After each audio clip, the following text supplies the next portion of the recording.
জয়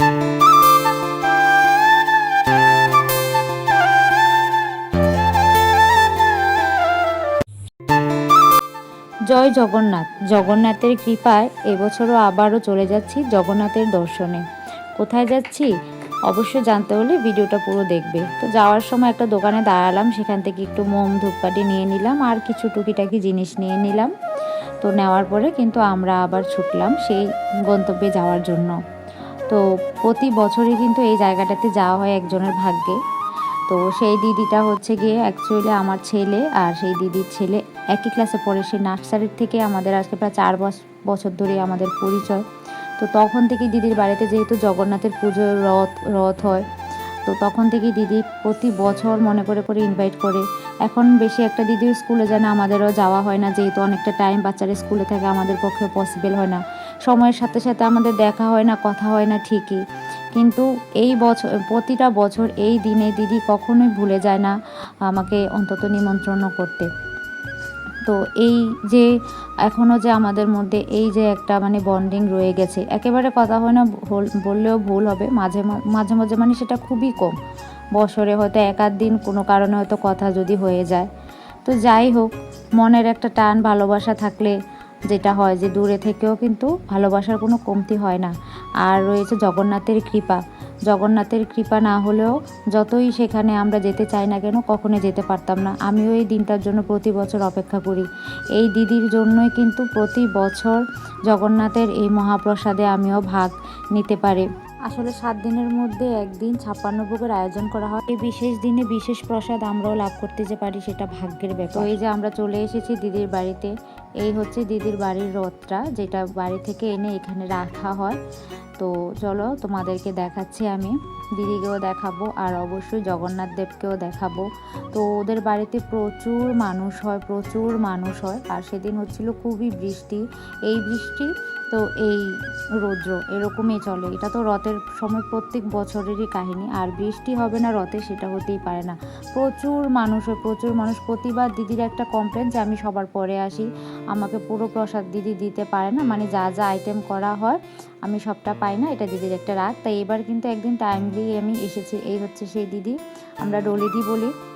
তো দেখো এখানে খুব সুন্দর করে কিন্তু প্রসাদ একদম আয়োজন করা হয়েছে। এখানে টেবিলে টেবিলে সাজিয়ে রাখা হচ্ছে, কেউ নিচে বসে খাচ্ছে, কেউ দেখা গেছে হাতে করে নিয়ে যাচ্ছে বাড়িতেই। হচ্ছে জগন্নাথ, সুভদ্রা আর হচ্ছে বলরাম।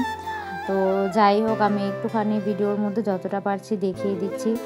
আর এইখানে আসলে না আলাদা একটা শান্তি আসে, মানে কি বলবো সেটা বলার বাইরে।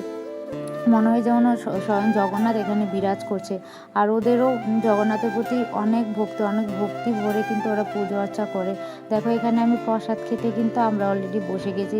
তার ফাঁকে দিদির সাথে একটুখানি গল্প করে নিলাম, যেহেতু দিদির বাড়ির পুজো, দিদি অনেকটাই ব্যস্ত ছিল, তবুও তার ফাঁকে আমাদেরকে যথেষ্ট সময় কিন্তু দিদি দিয়েছে।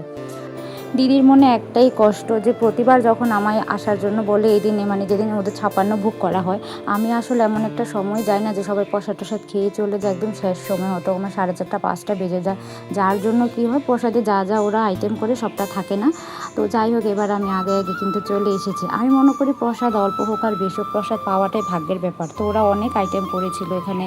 প্রথমে সাদা ভাত দিয়ে দিল, তারপরে জগন্নাথের মেন ভোগের প্রসাদ দিয়ে দিল, একটা ভর্তা দিল, কাঁচা কলা আলু দিয়ে ঝোল করলো, তারপরে পটল আলু দিয়ে সয়াবিন দিয়ে ঝোল ছিল, তারপরে চানা দিয়ে পনির দিয়ে একটা তরকারি ছিল, সেই সাথে ছিল চাটনি, তারপরে ছিল পায়েস, মানে অনেক আইটেমই ওরা করেছে। আর একটা আইটেমের নামই আমি জানি না, আমি এটা প্রথমবার খেয়েছি, সত্যি এতটা ভালো হয়েছিল। আর পায়েসটা তো এত টেস্টি হয়েছিল, আমি আরও একবার নিয়েছিলাম। তো যাই হোক, খাওয়া দাওয়ার পরে এসে আমি দিদির ঘরে এসে এখানে বসেছি একটু বিশ্রাম করার জন্য। তো এমন সময় আমার মোবাইলে ফোন আসলো, আমার হাজব্যান্ড আমাকে বললো যে একটু সামনে আসার জন্য। আসলে আমি প্রথমে এত বছর এখানে আসি, কিন্তু এই জায়গাটা বা এখানে যে এই জিনিসগুলো আছে কখনো ভাবতেই পারি না। আমার কাছে এটা পুরো অদ্ভুত লেগেছে আর এত ভালো লেগেছে। জিনিসগুলো কি জানো তো, এখানে প্রচুর বানর রয়েছে, প্রচুর, মানে এতটা বানর কি বলবো, কেউ না দেখলে বিশ্বাসই করবে না। প্রত্যেকটা গাছে গাছে এত পরিমাণে বানর, আর সবগুলোর সাথে একটা একটা করে বাচ্চা। আমরা দেখছি বলে ওর উপর থেকে আমাদেরকে ওরা উঁকি মেরে মেরে দেখছে। বাচ্চাগুলো ডালে হয়তো বসে আছে, মাগুলো যেই দেখছে যে আমরা আসছি অমনি বাচ্চাগুলোকে বুকে নিয়ে আরও উপরে উঠে যায়। মানে ওদেরও কত ভয় বাচ্চার জন্য, যদি বাচ্চাকে আমরা নিয়ে যাই। তো যাই হোক, দেখার পরে এবার আমরা চলে যাব। সবাই মোটামুটি চলে গেছে, শুধু আমরা এখানে বসে আছি। প্রায় 5টার উপরে কিন্তু বেজে গেছে, আর বাইরে হালকা হালকা বৃষ্টি হয়। কিন্তু যাওয়ার সময় যখন দেখি যে বৃষ্টি হচ্ছে, তখন আবার এখানে আমরা ওয়েট করে গেলাম, কারণ বাইরে প্রচুর বৃষ্টি হচ্ছে। আর এখানে যে ওরা সবাই সব কিছু গুছাচ্ছে, উঠান ঝাড় দিচ্ছে, পরিষ্কার করছে। আসলে একটা অনুষ্ঠান করা বাড়িতে সত্যি মানে যারা করে তারা বুঝতে পারে। আর যেহেতু তোমরা দেখলেই প্রচুর মানুষ এসেছে, আমি তো এতটা দেখাতে পারিনি, আরও অনেক মানুষ এসেছিল আগে, যারা প্রসাদ খেয়ে গেছে আবার আসছিল এরকম। তো যাই হোক, এবার দেখছি যে না, বৃষ্টি কমছে না, হালকা হালকা হচ্ছে, তাই বেরিয়ে গেলাম। কারণ এটা এইভাবেই চলছে সারাদিন ধরে, এটা কমার নয়। মোটামুটি রথ যতদিন থাকবে ততদিনে এই বৃষ্টির অবস্থা চলতেই থাকবে। তো যাই হোক, আমরা বেরিয়ে আসলাম, বললাম যে চলো, কোনো ব্যাপার না, এইটুকুনি বৃষ্টিতে ভিজলে তেমন কোনো প্রবলেম হবে না। দেখো রাস্তার মধ্যে কাঁঠাল পড়ে আছে, এগুলো সব বানরেরই কাজ। এরা প্রত্যেকটা গাছে, যেহেতু এখানে কাঁঠাল গাছ ছিল, কাঁঠাল ভেঙে ভেঙে ওই গাছে বসে বসে খাচ্ছে, তারপরে নিচে ফেলছে। তো এখানে আমি আর আমার ছেলে একটু সামনে চলে আসলাম। তো দেখো আমার ছেলে করছে এখানে দুষ্টুমি। ওইখান থেকে আমার হাজব্যান্ড এখন বাইক নিয়ে আসছে। তো এখন আমরা চলে যাব। যাক, ভিডিওটা যদি ভালো লেগে থাকে অবশ্যই কিন্তু তোমরা একটা লাইক কমেন্ট শেয়ার করতে ভুলবে না, আর অবশ্যই কিন্তু কমেন্ট করে যাবে জয় জগন্নাথ। জগন্নাথ সবার মঙ্গল